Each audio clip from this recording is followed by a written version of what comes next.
Life in 2026 is harder than ever, but it's not for the reason that most people would say. Sure, rent is getting bad and groceries are more expensive, but these are minor factors, not big enough to clean out your paycheck anyway. The true reality of it comes down to lifestyle inflation or lifestyle creep. I'm sure you've seen it. People start making some money, so now it's time to go spend it, but actually there's many aspects that come into place when talking about it. Spending 90 to 100% of your income is not good. I think we can all agree on that, especially when you need to be building wealth, which with this, it's nearly impossible.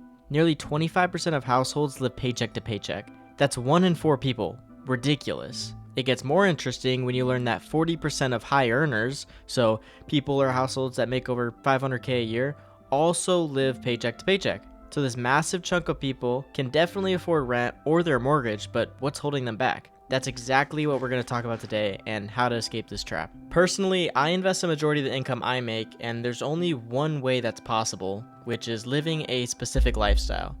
If I choose to eat out twice a week, get the new phone every year, or choose to take out a loan for a really nice car, my daily lifestyle will get more expensive. When you hang around people that tend to spend money often, you'll start to as well. These are things that most people don't talk about, and catching it early will save you a whole lot of headache later on. Here's a list of simple yet effective ways to minimize lifestyle inflation to put that money towards your future instead. So first up, we've got build a budget. I think this is like the first thing every parent tells their children to do, and yet they probably don't do it. If you track all your purchases, whether that be on paper or an app, you can see exactly where you're overspending. Then cut that price down to better match your investing goals. Or even better, turn that number to a complete zero and see how it affects you. If you spend $30 to go out and eat, maybe you do that 3 times a month. That's $100. That could be put towards literally anything else. $100 may not seem like a lot, but at the end of the year, you're spending over $1,000 on fast food and restaurants rather than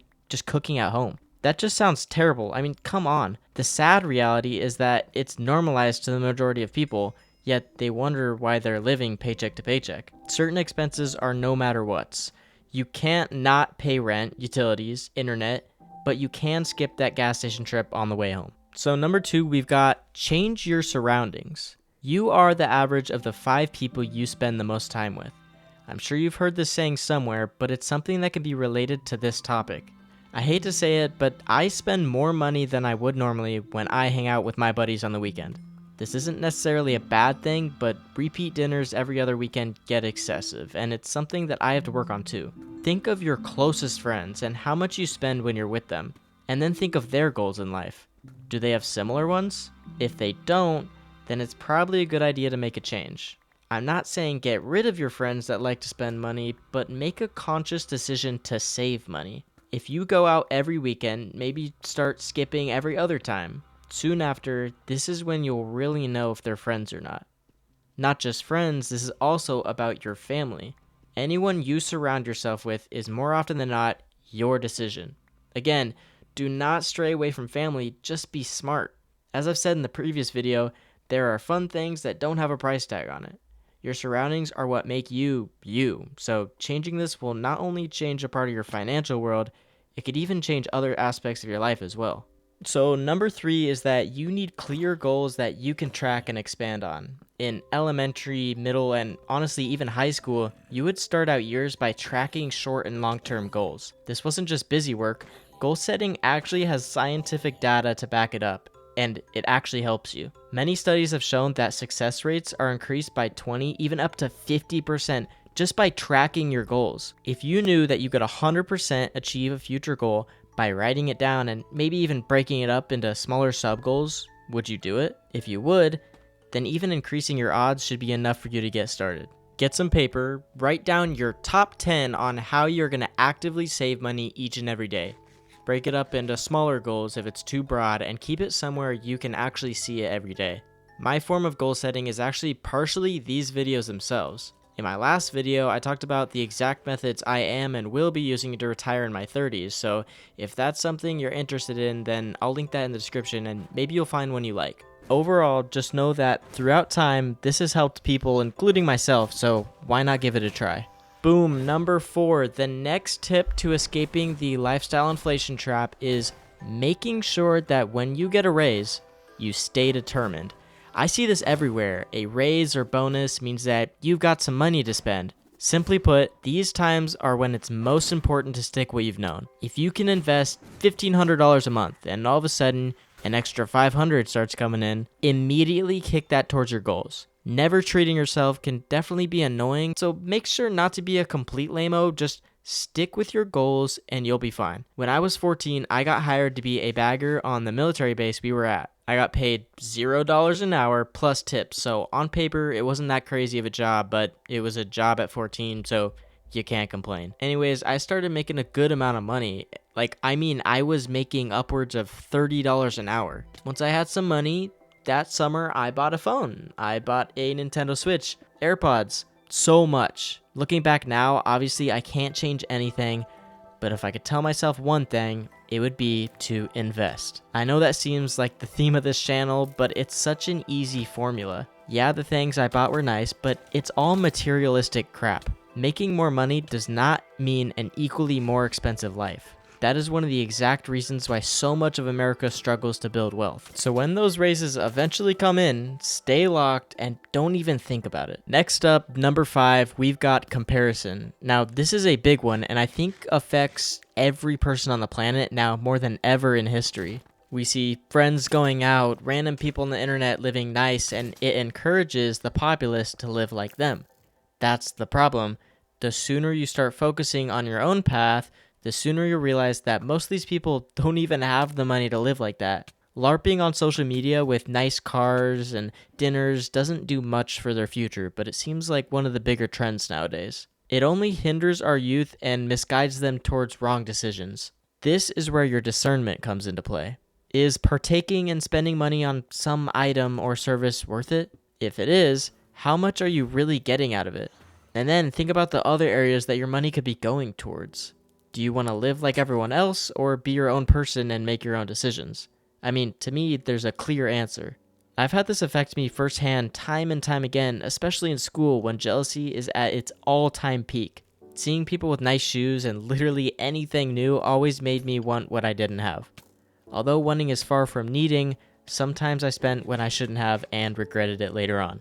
It's better to plan it out, sleep on it, use all the strategies, and really break it down to see if it's worth your time. Because time is money, and I've realized that time is definitely precious. Up next, number 6 to fighting against lifestyle creep is limiting your exposure to social media. I mean, we've all been there. You open up TikTok, scroll for an hour, see something you like, and impulsively spend. There's no shame in it, it'll happen, but it's another thing that will add up. A simple fix is to stay off your phone. But we all know how hard that can be. So I think one step further is focusing on skills or hobbies that you enjoy. As I've been focusing on content creation, I've also seen a decrease in how much I scroll, which in turn is a direct decrease to how much I impulsively buy on the internet. This also can correlate to the whole comparison ordeal. When we see some rich guy using a product that'll take 5 hours of our time, I mean, it's probably not worth it. The internet is literally designed by scientists to keep you hooked to Instagram and Facebook, where they smother ads all over, hoping you give in and buy something eventually. This brings us back to our goals. Are we following them if we are buying random back scratchers off Temu? I'd bet you probably not. If you really need something to force you off your phone, there's plenty of screen time apps, but that's just another expense. Use your free will, if we have any anyway, to make a personal decision and be better. After all, only you decide your future. Last but not least, in our top 7, we have the idea of paying yourself first. Many people actually think that this means to give yourself some extra money from each paycheck to mess around with, but this is actually the complete opposite. Here's an example. If John makes $5,000 a month and his goals say that he wants 50% invested out of each paycheck, then before he can even make the decision to make a bad purchase, it's already been taken out of his account and arranged to whatever accounts he appointed the money to go to. This is arguably one of the best ways because you don't even need to hold yourself accountable because it's automated. Then he would have $2,500 for his expenses, and honestly, he could be free to spend the rest on whatever he wants. This is the budget. Pay yourself first, forget about that cash, and live off the rest. I'm sure not one soul has regretted living like that because of the way it eventually paid off. Such a simple idea, but most people can't even afford it. Fun fact, if you start your adult life like this, you won't even be given the chance to live paycheck to paycheck. Even if the $2,500 is completely spent, which in a budget it probably should be, you still invested an equal amount towards your future. These are the basics of investing in which the average person isn't probably even taught. So if you're still learning too, I mean, shoot, subscribe. I've got tons of things to talk about every week, so stay tuned. Anyways, nobody wants to work till 65, and you won't if you implement some of these steps. Obviously, I'm 18, so of course I don't have the life experience, but it's just so amazing how the internet gives me access to millions of people's lives. And if there's one thing I've learned throughout high school, it's that if someone else has learned from a mistake, there's no need to make it as well. That's what we see in YouTube all the time and what this whole channel is about. It all comes down to priorities. Find yours and grind. Thanks for watching. If you like these types of videos, let me know. I'm super curious what strategies you guys have implemented or plan to implement, but overall, I think these are pretty simple rules that are easy to follow. So at least try some of these and maybe see what happens. See ya. Peace.